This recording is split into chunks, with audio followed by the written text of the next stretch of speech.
بدعت اس کے تھوڑی تفصیل اور بدعت کی تفصیل اور بتائیں. ہاں بدعت پر چلیے کچھ باتیں کر لیتے ہیں.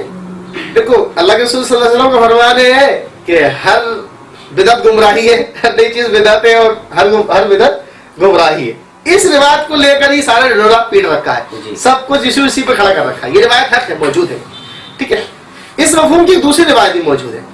بدعت کی کئی قسمیں بن جاتی ہیں اس دوسری روایت کو پڑھنے کے بعد. اللہ کے رسول صلی اللہ علیہ وسلم نے فرمایا جو دین میں کوئی برا طریقہ رائج کرے تو اس کو برا طریقہ رائج کرنے کا گناہ, اور جتنے لوگ اس پہ عمل کریں گے اس کا گناہ بھی اس کو ملے گا. اور اسی روایت میں ساتھ میں یہ بھی ہے جس نے دین میں اچھا طریقہ رائج کرا تو اس کا بھی ثواب, اور جتنے لوگ عمل کریں گے اس کا بھی ثواب ملے گا. تو اب اس کو ان دونوں روایتوں کو جب ہم دیکھتے ہیں, دونوں کو ہم نے جب لیا تو ایک راستہ لکھنا. بدعت کی کنڈیشنیں بنی, کس میں بنی, تو ہمارے علماء نے کس میں بنائی. ایک تو بدعت سیئہ, بری بدعت, جس کو گناہ اور وہ گمراہی والی بدعت جس کو کہا جائے گا, ٹھیک ہے. تو وہ بدعت ہے جو قرآن و سنت کے مخالف ہو, ٹھیک ہے, جس میں قرآن و سنت کو منع کیا گیا ہو یا قرآن و سنت کے خلاف ہو, ٹھیک ہے, تو وہ کیا بری بدعت ہے. اب بدعت حسنہ, وہ اچھی بدعت جس جیسی کوئی بات قرآن و سنت میں موجود ہو. جیسے کہ مثال کے طور پر وہی ہمارے یہاں فاتحہ کا رواج ہے تو ایصال ثواب کی اثر قرآن و حدیثوں میں موجود ہے, لیکن اس کا ایک نیا طریقہ ہم نے ایجاد کر لیا الگ طریقے سے. حالانکہ ایصال ثواب موجود ہے لیکن ایصال ثواب کا دوسرا طریقہ ایجاد کر لیا, تو یہ بدعت حسنہ ہو گئی. ایک بدعت مباح ہوتی ہے, یہ نہ تو اس میں کوئی ثواب ہوتا نہ ہی کوئی گناہ ہوتا.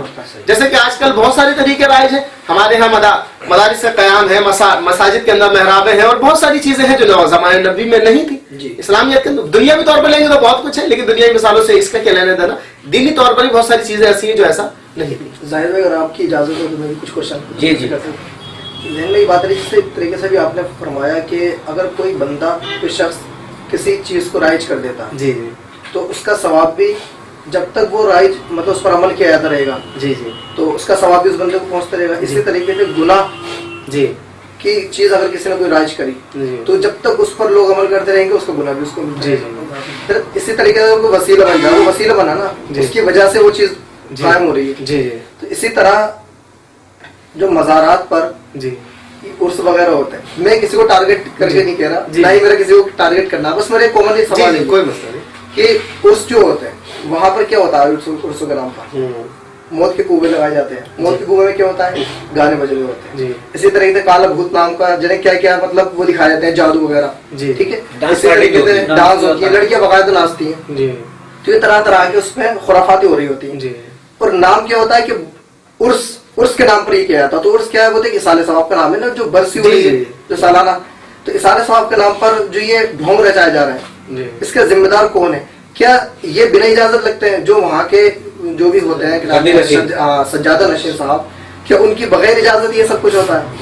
موت کا کوبہ اگر کوئی لا کر کے لگاتا ہے وہاں پر تو ان کی بغیر اجازت لگاتا ہے. اس کے جواب میں بہت دن سے کنفیوز ہوں اس چیز میں کہ اگر وہ کالا جادو لگا کر آ رہا ہے, اور بلکہ اس کا پیسہ بھی جاتا ہے 50,000 60,000 روپے میں وہ زمینیں دی جاتی ہیں, سب سے بڑی ذمہ دار تو وہی اس کا پیسہ جا کے ان کے پاس رہا ہے, اور پھر اس پیسے کی کمائی جائز ہے ناجائز ہے, وہ جو کام ہو رہا ہے کیا اس میں جو گانے بج رہے ہیں وہ جائز ہے ناجائز, اس کا پیسہ جو ان کے پاس جا رہا ہے وہ لینا جائز ہے ناجائز ہے. اور پھر جو عرس کے نام پر کہ حضرت کو جو ہے فلاں دادا میاں کو جو ہے وہ مزار ہے, ان کو ایصال ثواب ہو, کہ اس چیز کے ایصال ثواب ہے معاذ اللہ. تو اس سب کا ذمہ دار کون ہے؟ آج حضرت اس کو کلیئر کریں. اور قبالیں بھی قبالہ کرتی ہیں اس میں تو پھر اختلاف ہو جائے گا. چلیے اتنا بتا دیجیے کیا کرنا چاہتے ہیں آپ, کیا کرنا چاہتے ہیں اس میں آپ بھی دے دیجیے. نہیں آپ میرے ذہن میں ڈاؤٹ ہے بہت ٹائم سے کیا کرنا چاہتے ہیں آپ, ہمیں زندہ رہنے دینا چاہتے نہیں. جب آپ کے پاس ڈگری اللہ تعالیٰ نے دیا, آپ کو علم دیا ہے, تو اس کا جواب بھی آپ کو دینا. چلیے, کیونکہ دیکھو حدیث پاک ہے, اللہ کے رسول صلی اللہ علیہ وسلم نے فرمایا جس وقت امت میں فساد برپا ہو اور عالم خاموش رہے, حق بیان نہ کرے, ایسے عالم پر اللہ کی لعنت ہے. اور جب کوئی مسئلہ پوچھا جائے تو اس کا اگر پتہ ہے تو بتانا واجب ہے, نہیں بتائے گا تو گناہ گاروں کا, ٹھیک ہے. تو آپ نے پوچھا ہے تو بتاتا ہوں, کوئی مسئلہ نہیں ہے, لیکن کامن بتاتا ہوں, ایک حدیث پاک بتاتا ہوں پہلے آپ کو. اللہ کے رسول صلی اللہ علیہ وسلم نے فرمایا, روایت کا مفہوم ہے نیکی کرنے والا, نیکی کے کام میں مدد کرنے والا, دونوں برابر کے شریک, دونوں برابر کے شریک ہیں. سود کے بارے میں فرمایا, سود کا کاروبار کرنے والا, سود لینے والا, سود دینے والا, سود کا گواہ کرنے والا, گواہ بننے والا, اور سود کے کاغذات کو لکھنے والا, سب پر اللہ کی لعنت ہے. سب پر اللہ کی لعنت ہے. تو جہاں جہاں یہ تماشے دین کے نام پر ہو رہے ہیں